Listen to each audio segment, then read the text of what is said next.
Sahabat setia Gowor yang dikasihi Tuhan, Shalom. Hari ini adalah Sabtu 12 November 2022. Happy weekend untuk kita sekalian. Hari ini kembali kita memperingati pahlawan iman, yakni Santo Yosafat, uskup dan martir. Yosafat lahir di Ukraina dan dibaptis dengan nama Yohanes. Ia bergabung dengan Ordo Santo Basilus dan terpilih menjadi uskup di Polosek pada tahun 1617. Di kota besar itu, ia menyaksikan keadaan gereja Rusia yang kacau balau oleh pengaruh skisma yang timbul di kalangan umat. Jemaat memutuskan hubungannya dengan gereja Roma dan tidak lagi mengakui Paus sebagai pemimpin tertinggi gereja. Kehadiran Uskup Yosafat membawa pengaruh positif. Ia yakin bahwa kebenaran dan cinta kasih Kristiani tidak ditemukan dengan cara-cara kekerasan, tipu muslihat, dan fitnah. Ia bergiat dalam usaha untuk menciptakan persatuan gereja. Hasilnya sungguh nyata. Rusia kembali kepada ikatan cinta kasih Kristus di bawah pimpinan Paus di Roma.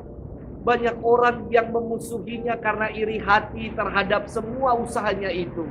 Meskipun demikian, Yosafat tidak gentar dan terus berjuang demi persatuan gereja.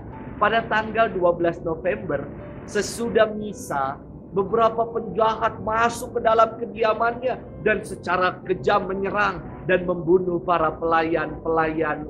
Uskup Saleh ini tampil ke depan dan dengan berani mengatakan, "Aku inilah yang kamu cari. Mengapa kamu membunuh para pelayanku yang tidak bersalah ini?" Yosafat kemudian dibunuh dan jenazahnya dibuang ke sungai Difna. Kemartirannya membuka mata banyak orang dan banyak orang memberikan diri untuk bertobat dan bersatu dengan gereja yang kudus dan benar, gereja Roma.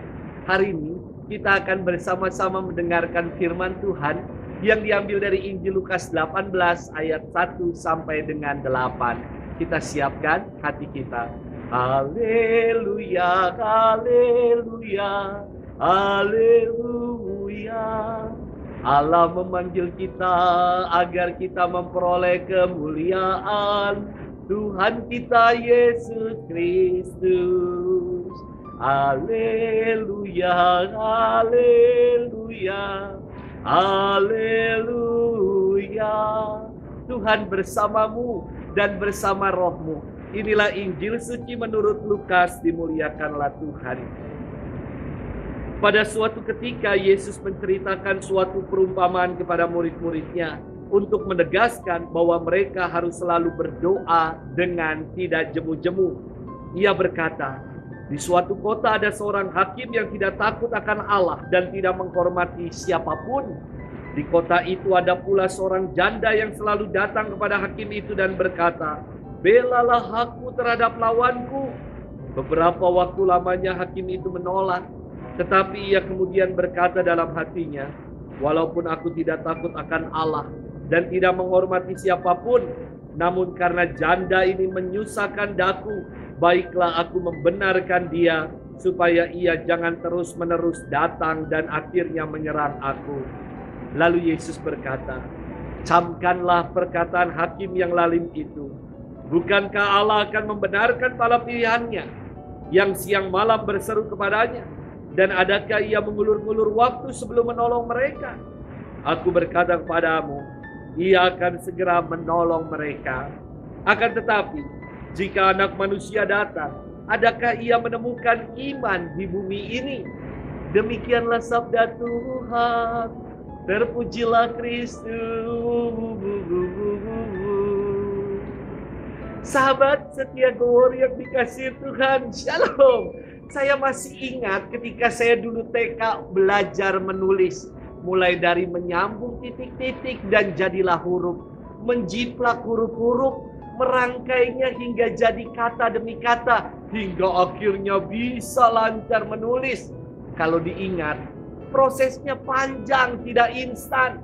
Perlu setiap hari, setiap waktu belajar, latihan. Hingga akhirnya bisa menulis juga. Sahabat setia Gowor yang dikasihi Tuhan, Hari ini di dalam firman Tuhan, Yesus mengisahkan suatu perumpamaan tentang berdoa dengan tidak jemu-jemu. Ada seorang janda yang selalu datang kepada hakim.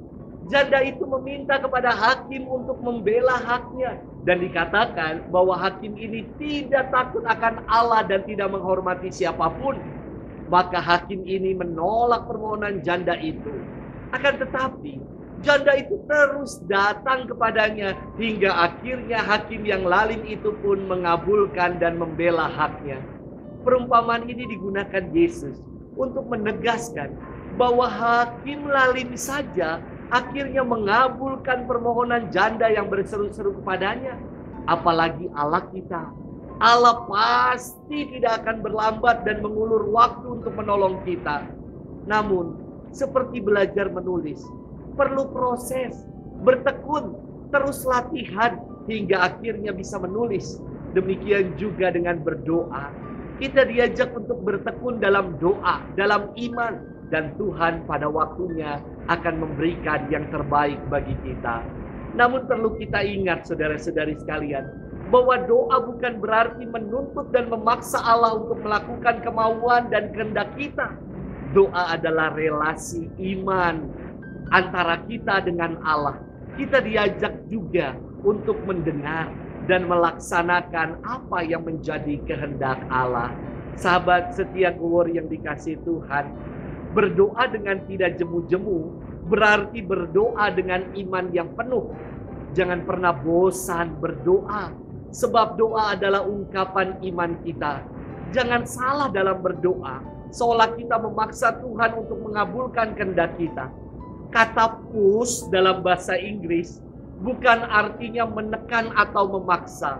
Push, P-U-S-H, adalah kepanjangan dari pray until something happen. Inilah makna berdoa dengan tidak jemu-jemu.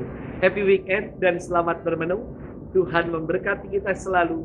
Dalam nama Bapa dan Putra dan Roh Kudus. Amin.